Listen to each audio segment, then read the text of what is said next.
Okay, good. Study చేశారా ఏవైనా files గురించి అండ్ డైరెక్టరీస్ గురించి? ఓకే, చాలా very very important files and directories. అయితే ఈ డైరెక్టరీస్ని మనం సింపుల్గా ఏమంటామంటే ఫోల్డర్స్ అంటాం. ఇది జనరల్ భాషలో. ఇప్పుడు లైనక్స్లో అయితే డైరెక్టరీస్ అని పిలుస్తున్నాం.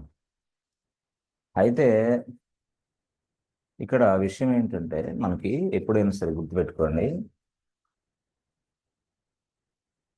లైనక్స్లో ఒక ఫైల్ మనం తయారు చేస్తే ఆ ఫైల్కి డిఫాల్ట్గా పర్మిషన్స్ వస్తాయి. So whenever we create a file, the file will get the default permissions. Okay. ఒక ఫైల్కి డిఫాల్ట్ పర్మిషన్స్ వస్తాయి. అంటే ఎలా వస్తాయి అంటే ఫైల్ తయారు చేసింది ఎవరు? ఓనర్. అతనికి ఒకలాంటి పర్మిషన్స్ వస్తాయి. అసలు ఫైల్ని యాక్సెస్ చేసుకోవడానికి అదర్స్ ఉంటారే, అదర్స్కి ఒకలాంటి పర్మిషన్స్ వస్తాయి. అట్లా కాదు, గ్రూప్ ఆఫ్ పీపుల్ యాక్సెస్ చేసుకోవాలంటే గ్రూప్స్కి మరొకలాంటి పర్మిషన్స్ వస్తాయి. అంటే ఒక ఫైల్ను మనం తయారు చేసినప్పుడే దానికి ఓనర్కి ఎలాంటి పర్మిషన్ ఇవ్వాలి, గ్రూప్స్కి ఎలాంటి పర్మిషన్స్ ఇవ్వాలి, అదర్స్కి ఎలాంటి పర్మిషన్స్ ఇవ్వాలి అనేది లైనక్స్ సెట్ చేసి పడేస్తుంది. Right right.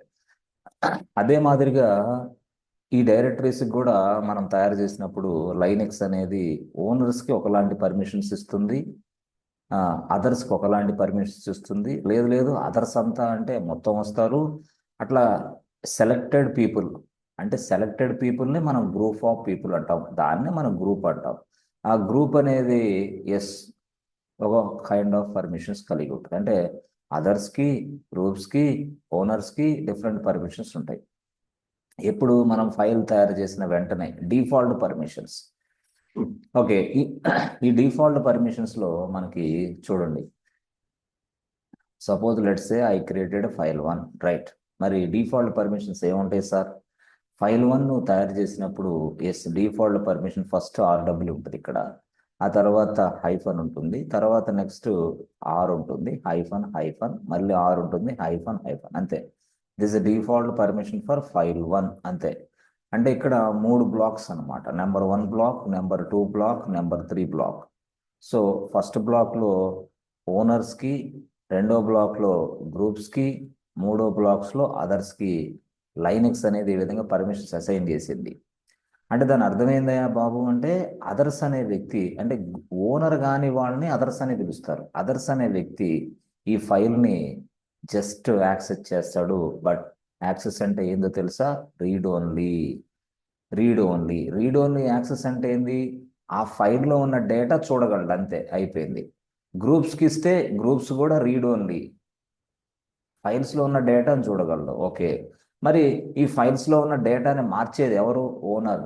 ఓనర్. ఓనర్ అంటే ఎవడు? Creator of the file. Creator of the file. Creator of the ఫైల్నే మనం ఏమని పిలుస్తామంటే యూజర్స్ అంటున్నాం. యూజర్ అంటే ఓనర్స్నే యూజర్ అంటున్నారు. ఇక్కడ ఆ భాష వేరే చేశాడు. ఓనర్స్నే యూజర్. ఓనర్ అంటే యూజర్ అంటే ఏంటి సార్? అతను కూడా ఒక యూజరే కదా. ఓ, ఇప్పుడు ఒక వ్యక్తి ఉన్నాడు ఈసీటీ యూజర్, అతను ఎవరు? ఒక పర్సన్. ఆ ఈసీటీ యూజర్ ఏం చేశాడు? ఒక ఫైల్ని తయారు చేశాడు. అతను యూజరే, కాకపోతే అతన్ని ఓనర్ అని పిలవాలి మనం. అది ఓనర్ కాన్సెప్ట్ అక్కడ వచ్చింది. కాబట్టి ఈ ఫస్ట్ బ్లాక్ అంతా కూడా ఓనర్స్కి సంబంధించి, రెండో బ్లాక్స్ గ్రూప్స్, మూడో బ్లాక్స్ ఇది మనకు తెలుసు. ఇది డిఫాల్ట్ నేచర్, అది పర్మిషన్స్, డిఫాల్ట్ పర్మిషన్స్ అవి. సరే, అలా కాకుండా మనం ఒక ఫోల్డర్ తీసుకున్నాం అనుకోండి. If you create a folder, ఎప్పుడైతే మీరు ఒక ఫోల్డర్ అనేది తయారు చేశాడో ఎక్కడ లైనక్స్లో, ఆ లైనక్స్ ఏం చేస్తుందంటే మీకు ఇక్కడ ఆర్డబ్ల్యూఎక్స్ వస్తుంది, R-X వస్తుంది, R-X వస్తుంది. ఈ మాదిరి అనమాట. అంటే ఇక్కడ డబ్ల్యూ అనే యాక్సెస్ ఎవరికి ఇచ్చారంటే ఓనర్స్కి ఇచ్చారు. ఓనర్ అంటే ఎవరు? యూజరే. యూజర్ అంటే ఎవరు? ఈసీటీ యూజర్ ఒక యూజరే. సార్ నేను తయారు చేయకూడదా? కేకే ఒక యూజరే. వీళ్ళు కూడా అంటే భాష యూజరే, కానీ వాడిని ఓనర్ అని చెప్పాలి. ఎందుకంటే క్రియేటర్ ఆఫ్ ద ఫైల్ కాబట్టి, క్రియేటర్ ఆఫ్ ద ఫోల్డర్ కాబట్టి. అది అక్కడ విషయం. అయితే ఇక్కడ ఇదేంది? లాస్ట్ బ్లాక్లో, మూడో బ్లాక్లో ఇది అదర్స్. అదర్స్ బ్లాక్ అంటే ఈ ఫోల్డర్ మీద ఆర్ఎక్స్ ఉంది. ఎవరికి? అదర్స్కి. మరి గ్రూప్ ఆఫ్ పీపుల్ ఏదైతే గ్రూప్స్కి ఏముందంటే ఆర్ఎక్స్ ఉంది, అంతే. ఓకే, ఆర్ఎక్స్ అనేది సింపుల్గా ఏం చేస్తుంది అంటే, ఆర్ అంటే ఒక ఫోల్డర్ లోపల ఉన్న ఫైల్స్ని డిస్ప్లే చేయడానికి ఉపయోగపడేది. ఫోల్డర్ లోపల ఉన్న ఫైల్స్ని డిస్ప్లే ద ఫైల్స్ అంతే. డిస్ప్లే ద ఫైల్స్, ఫోల్డర్ లోపల ఉన్న ఫైల్స్ని డిస్ప్లే చేయడానికి ఆర్ ఇక్కడ ఉపయోగపడి, అంటే ఇది ఫోల్డర్ కాబట్టి. ఓకే, ఎక్స్ అనేది దేనికి ఉపయోగపడుద్ది? ఎక్స్ అనేది ఏంటంటే ఈ ఫోల్డర్ లోపలికి ప్రవేశించడానికి. అంటే ఎక్స్ ఎక్స్ అంటే ఏంది? ఫోల్డర్కి కానీ ఎక్స్ అనే పర్మిషన్ ఇస్తే yes, just go to folder, just go inside a folder, go to inside a folder అంటున్నా నేను. ఎస్, ఫోల్డర్ లోపలికి నువ్వు ప్రవేశించవచ్చు అంటే సిడి కమాండ్ వర్కౌట్ అయ్యింది. ఇది స్టోరీ. ఇది డిఫాల్ట్గా ముందు ఇచ్చేసారు ఎవరికి? ఫోల్డర్కి. ఎవరికి? అదర్స్కి ఇచ్చాడు, గ్రూప్స్కి ఇచ్చాడు. ఓనర్స్కి మాత్రం అలా కాదు, వాడు ఏదైనా చేయగలడు. ఇది డిఫాల్ట్ నేచర్. ఈ డిఫాల్ట్ నేచర్ని బ్రేక్ చేయడానికి మనకి డిఫరెంట్ కమాండ్స్ వచ్చినాయి. డిఫరెంట్ యాక్సెస్ ఇవ్వడానికి డిఫరెంట్ కమాండ్స్ వచ్చినాయి. అంటే ఇప్పుడు అదర్స్ మొత్తానికి పర్మిషన్స్ ఇవ్వాలి, డబ్ల్యూ పర్మిషన్. గ్రూప్స్ మొత్తానికి డబ్ల్యూ పర్మిషన్ ఇవ్వాలి. ఇప్పుడు గ్రూప్స్ మొత్తం, అదర్స్ మొత్తం అన్నప్పుడు మనం ఒక కమాండ్ వాడతాం, అదే chmod O+W. ఓ అంటే ఏంది? అదర్స్. O+W అని ఇస్తే అదర్స్ మొత్తానికి డబ్ల్యూ యాక్సెస్ వస్తుంది. లేదు గ్రూప్స్ మొత్తానికి డబ్ల్యూ యాక్సెస్ కావాలంటే chmod G+W అంటే రాస్తే చాలు, గ్రూప్స్ మొత్తానికి డబ్ల్యూ యాక్సెస్ వస్తుంది. దేని మీద? ఫోల్డర్ మీద. దేని మీద?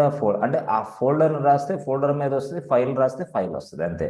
అంటే ఇక్కడ ఏం చెప్తున్నాం మనం అంటే, అదర్స్ మొత్తానికి పర్మిషన్ ఇవ్వచ్చు, గ్రూప్స్ మొత్తానికి పర్మిషన్ ఇవ్వచ్చు.